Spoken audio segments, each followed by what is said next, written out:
Another day, another Star Wars show.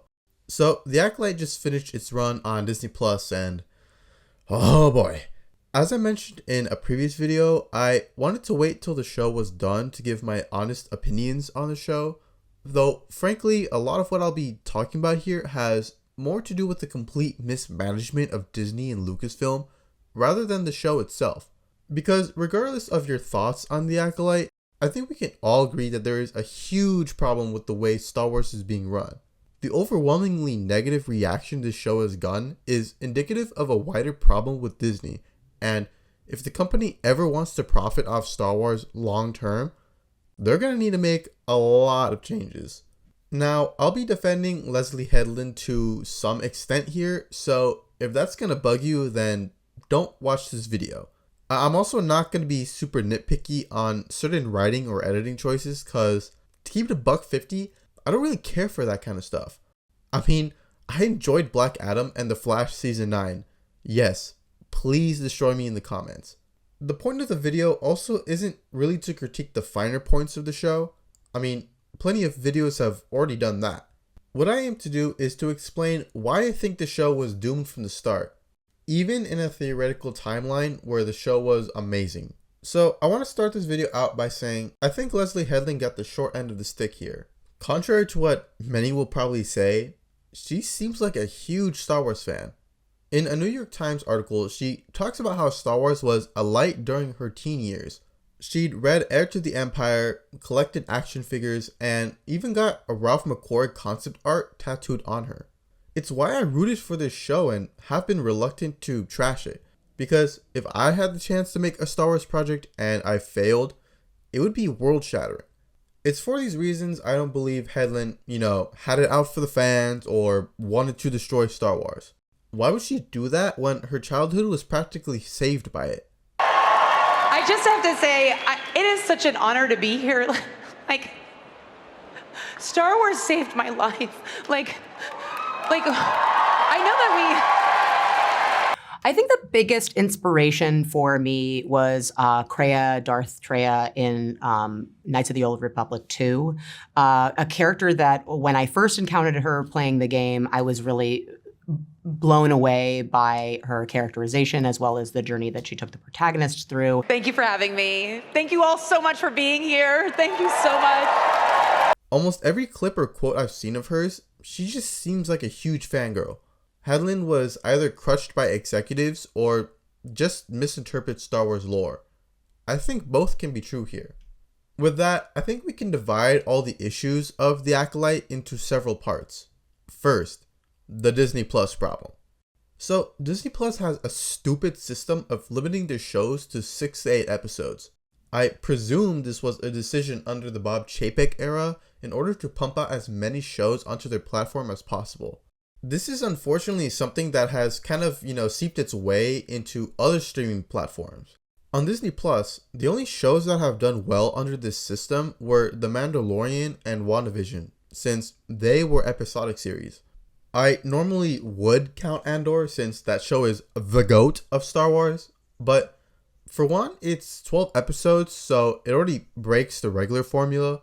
And two, it unfortunately seems like Andor wasn't that financially or culturally successful, even if it's gotten a cult following. Now, every once in a while, you get a show like Moon Knight that has the potential to be amazing, but it gets handicapped by its short runtime. Like in Captain Falcon, Sam tries to defend a terrorist. We were never given enough time to connect with Carly's character or backstory, so rather than getting a nice theme about how our well-intentioned actions might cause disastrous consequences, we get this terrible scene. You have to stop calling them terrorists. You've got to do better, Senator. You've got to step up. What? Bro, what are you talking about, man? A similar thing happens in The Acolyte as the Witch Coven gets tragically killed over a misunderstanding. But there wasn't enough time to connect with the witches or the Jedi to really care about the whole situation. The pacing in these shows will also already be bad from the jump because they're crushed even before releasing. I'll go into this in a future video, but serialized shows this short don't stand much of a chance being good because the writing almost always ends up being mid to just bad. It doesn't respect television as a medium, and in turn makes all these shows automatically worse because either there's tons of fluff that make certain episodes boring, or you'll have a show that feels like a speed run. So you get things like May kind of randomly wanting to repent in episode 4 when we never saw any indication that would happen, or Torben rushing off on his speeder just to get back to Coruscant even though we've barely seen him homesick thus far. The finales in all these shows ends up being pretty unsatisfactory, The Acolyte included. The Sol and Kumir fight was really cool, and Sol's ending was quite tragic, but everything surrounding that was either super confusing or just poorly executed. Since everything has to wrap up, we end up getting sloppy conclusions to these arcs. I can't blame Leslye Headland for a rushed show and finale when the executives at Disney force these stupidly short runtimes just to get a quick buck. The whole point of serialized TV is that it has time to slow down and focus on the characters a bit. You know, let the themes and plot breathe. But the show, like so many others, had to rush through things in order to tell the entirety of its story. It doesn't help when you get entire episodes dedicated to a flashback or a random side quest. Yeah, bring her in.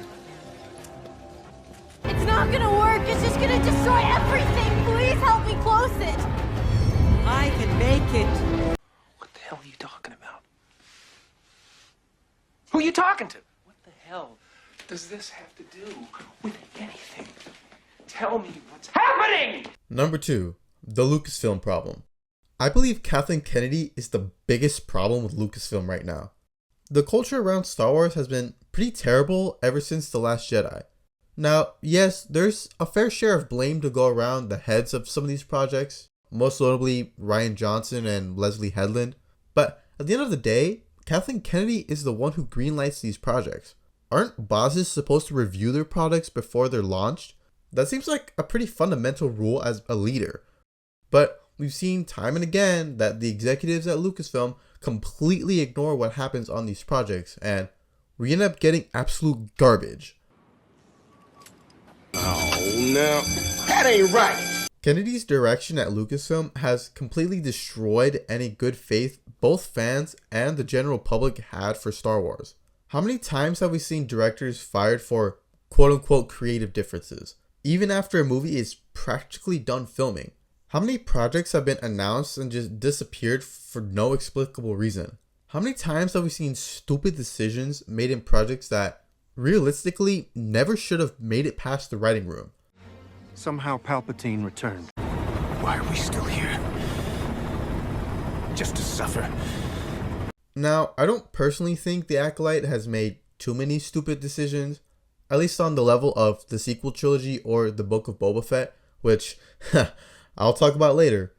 But even if it did, shouldn't Kathleen Kennedy be the one to turn down those decisions? Leslye Headland could pitch the absolute worst ideas, but if there's no pushback or rejection from Kathleen Kennedy, I can't place all the blame on Headland for the boss letting her do whatever she wants. If I go to Shark Tank pitching a pyramid scheme and they end up funding me, the fault is on Shark Tank for not taking initiative and allowing the pyramid scheme to happen. So I can't entirely blame Leslye Headland for making this show when Kathleen Kennedy and the other executives really should be the ones making sure the show is actually good. On top of that, there's this thing called the Lucasfilm Story Group, and they don't do jack. They're theoretically supposed to make sure there are no inconsistencies in the canon and have the stories flow well together. That's the entire reason the expanded universe got cancelled. But Star Wars canon is overwritten all the time, and it's really, really dumb. For example, there's a comic that shows Kanan from Rebels escaping Order 66, but that gets overwritten in The Bad Batch. The Ahsoka novel shows what Ahsoka's life was like after Order 66, but Tales of the Jedi barely recognizes that book.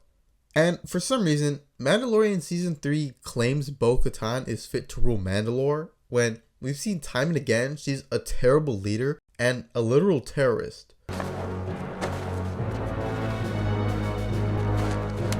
Failure. So again, I can't place all the blame on Leslye Headland when the executives at Lucasfilm allow her to disrupt canon and don't seem to care about the integrity of their own IP. The goal of a writer isn't to tie a neat bow with the canon. It's to tell their story. Tony Gilroy has stated numerous times that he really isn't that big of a fan of Star Wars. But with the collaboration of those who know the lore, he made an amazing TV series that actually built on the Star Wars universe. Headland isn't as experienced as Gilroy, and it really shows with a lot of the execution problems in the show. I think having her in a writing room in, several shows beforehand would help give her the experience she needs to, build her up to being a showrunner. But no, let's let a fairly inexperienced writer take the helm of a Star Wars project. That's apparently the norm at Lucasfilm. That reflects poorly on Kathleen Kennedy, not necessarily Headland herself. It doesn't seem like Kennedy even likes Star Wars all too much on a personal level. How are you going to run Star Wars if you don't even care about it? The main thing is to protect these characters, make sure that they still continue to live in the way that you created them.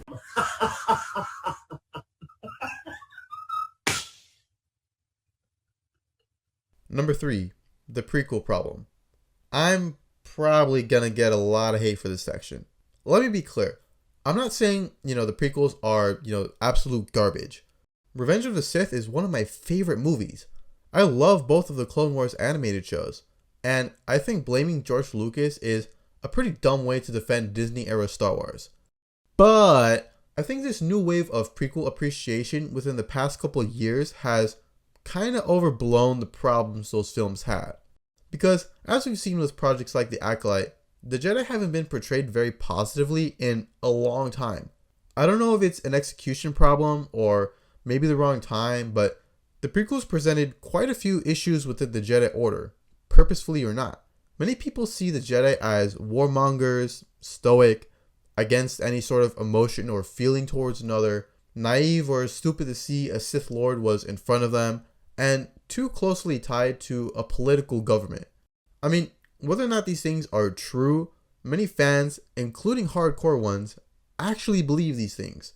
I mean, we have a real problem when people are legitimately debating whether Qui-Gon is a great Jedi or not. He's supposed to be the exception and a true representative of what the Jedi are supposed to be.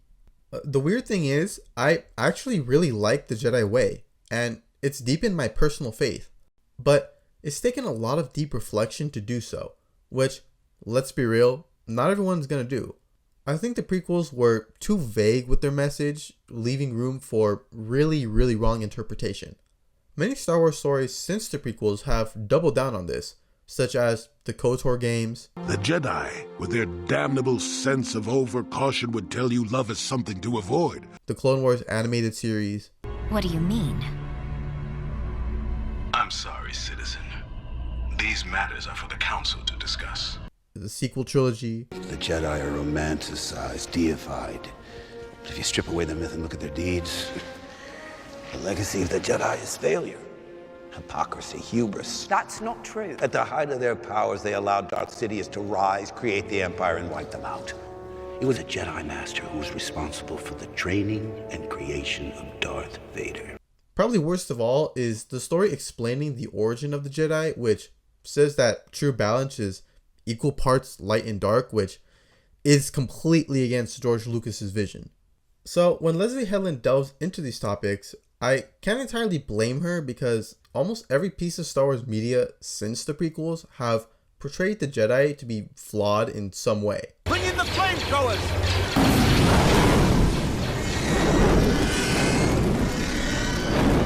Because of poor execution, or since we see the prequels through Anakin's eyes, I can totally see why people like Leslye Headland might criticize the Jedi, even if it's wrong. What I wanted to introduce the fans to the concept too was, how do you reconcile the Jedi at the height of their power, the galaxy at the height of this age of enlightenment and peace, and who George says they become at the top of the Phantom Menace. And to me, that meant, why don't you tell a story about Star Wars from the perspective of the villains, of the bad guys? And if those bad guys are outnumbered at this point, then that means that you get this opportunity to see how the Jedi very subtly go from who they were in the High Republic and the Old Republic, and who they became by the time you're watching episodes 1, 2, and 3. Strangely, there's another Star Wars series that does a really good job of delving into the issues the Jedi have, and that's in the Yuuzhan Vong books. Essentially, about 20 years after Return of the Jedi, there's an extragalactic alien species looking to take over the galaxy. There are about 100 Jedi in Luke's academy at this time, and there's a growing resentment among common folk against them, because there's a faction of Jedi who act very much like the ones in the Acolyte. They believe they hold the moral high ground due to their powers and prestige, so they end up becoming more like a police force or a political faction. The difference, though, is that you have Luke Skywalker always telling the audience this is not the true Jedi way. A Jedi helps those in need and follows the will of the Force, even if it's unpopular. A Jedi doesn't deny their emotions, but is always cautious of them. A Jedi doesn't even claim to know it all. They are always seeking to learn and understand. Luke was always that guiding figure. We all know every Jedi aspires to be like Luke. Qui-Gon and Sol are like this, but they seem more like the odd one out rather than what the Jedi as a whole are supposed to be. I think these themes are something both the Acolyte and the prequels were never able to properly explore. Number 4. The Leslye Headland Problem. So one of the biggest issues right out of the gate is Headland's past baggage. For about a year, she was the assistant to Harvey Weinstein. Now, there hasn't been any evidence to prove that she knew about anything going on, but from the get-go, people had issues with her. And I can't really blame them.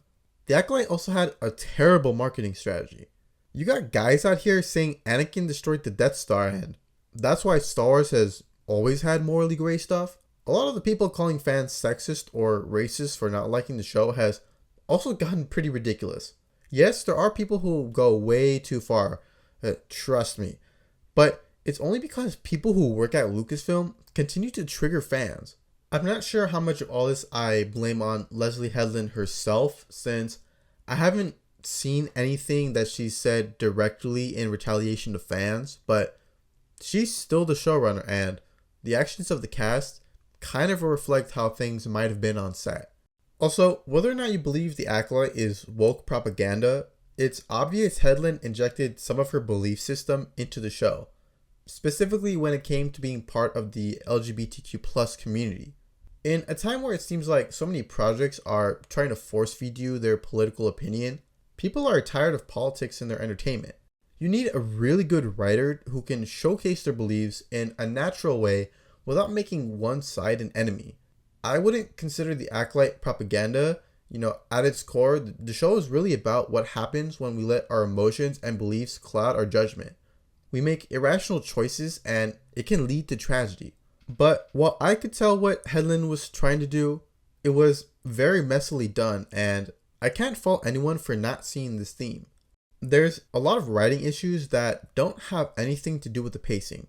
Like, there wasn't any reason for this guy to ignite his lightsaber. And I'm sure we've all heard the cringe chant by now. Power of one, the power of two, the power of... What the fuck is this piece of shit? There are a lot of execution problems in this show, especially when it came to placing the flashback scenes. I mean, there was no reason to have 2 entire episodes be about flashbacks. It was also very obvious Manny Jacinto's character was the Sith. It just wasn't a good reveal, even if those fight sequences were pretty cool. Throughout the show, I was constantly thinking, it depends how it plays out. The Sith encountering the Jedi, May and Osha's backstory, which, sure, maybe works for the first playthrough, but if the show isn't enjoyable up until the final reveal, then it doesn't really matter. I shouldn't have to wait for it to be enjoyable. I shouldn't be anticipating if it breaks canon or not. I should be happy about what the show is trying to do every step of the way. But with the execution and story problems, I had a hard time doing that at times. This unfortunately followed through to the finale. Like I mentioned earlier, I feel the pacing is the main reason it wasn't executed well, but nonetheless, I still didn't feel much of anything once the credits rolled. I felt really sad for Sol, and there were some cool moments in that fight, but that was about it. I mean, you got my boy Plagueis showing up, and I wasn't jumping out of my seat. Lastly, the thing everyone really wanted to see was a show about the Sith, and while they certainly appeared in the show, it wasn't really about them. It was about the Jedi and the witches. I'm not sure exactly why this happened because it was originally marketed as being from the perspective of the Sith, but only getting a handful of scenes from them was pretty disappointing.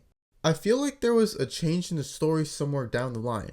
I mean, you can really tell the difference between the current logo and the original. The old logo goes hard. It's hard to know what changed, if anything, from the original draft, but I was hoping for a show to really delve into the dark side. But I guess Lucasfilm continues to tease that with no real merit. All of that said, I think people were already gonna hate on this show, no matter how good it was. The marketing scared everyone to the point where we're all looking for even the smallest problems with the show. I think had the marketing not been so triggering and if the fandom was maybe more cool-headed, the show wouldn't be hated on as badly as it has been. Many people came to their own conclusions about the show well before it released, and there's been a lot of people who've continued to stretch how bad the show is in my opinion. I think the show ended up giving perfectly okay explanations to the problems it presented in the beginning, even if it was sloppy. I liked a lot of the action sequences, there was also some interesting concepts presented, and I really loved Lee Jung-jae's portrayal of Jedi Master Soul. Look, I'm not going to claim the show is amazingly written or has, this really deep message. I just don't think Headland herself is really to blame here.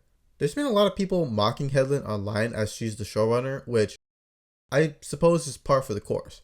But unlike someone like Rian Johnson or Pablo Hidalgo who have had a history of demeaning fans, I haven't seen Headland herself demean fans for disliking the show. Even the truth is, we are so spoiled now with Star Wars media. I know that it can feel sometimes like, well, I like this thing and I don't like that thing, and if you don't like The Acolyte, that's fine. It doesn't matter. The reality is that Star Wars in and of itself is not just a vast universe full of many different characters, many different eras, but it is always about the spiritual journey of what it is to become who you are. And yes, there are some things in The Acolyte that seemingly break canon, but to keep it at $150, breaking canon isn't super important to me. Oh my god, bro. Oh, hell no, man. What the fuck? Oh, okay. Let me rephrase. The stuff that matters the most to me in stories are the themes. Palpatine coming back from the dead completely ruins Anakin's arc in Return of the Jedi. The TVA being introduced in Loki destroys anyone's character development prior to Endgame. Those things don't technically break canon as there are logical explanations for them, but those things ruin what came before. While logistical canon breaks are annoying, it's unfortunately been something Star Wars has dealt with for a long time. I mean, how can Leia remember her mother when she was born? And are we really gonna let this canon break slide? I know. Somehow, I've always known. Brother, Yes, Ki-Adi Moody says the Sith haven't been seen in a millennium. But let's be real. People who aren't hardcore fans aren't going to care too much about this line because it's framed as a throwaway line of lore. Even though, yeah, it is important to contextualizing the prequels. I don't think The Acolyte is the worst Star Wars show. I think that goes to the Book of Boba Fett. You don't want to be like this. This is disgusting. This is awful in every way. If I could kill it, I would. But I legally can't. But I've considered it. My main issue with Book of Boba is that it completely backtracks the Mandalorian's journey in his first 2 seasons, only to be reunited with Grogu in the dumbest way possible. So I'm pissed there because it retcons Din's great journey in The Mandalorian, and it completely ruins Season 3. They also made Boba Fett have this weird redemption arc, and he gets super nerfed for no reason.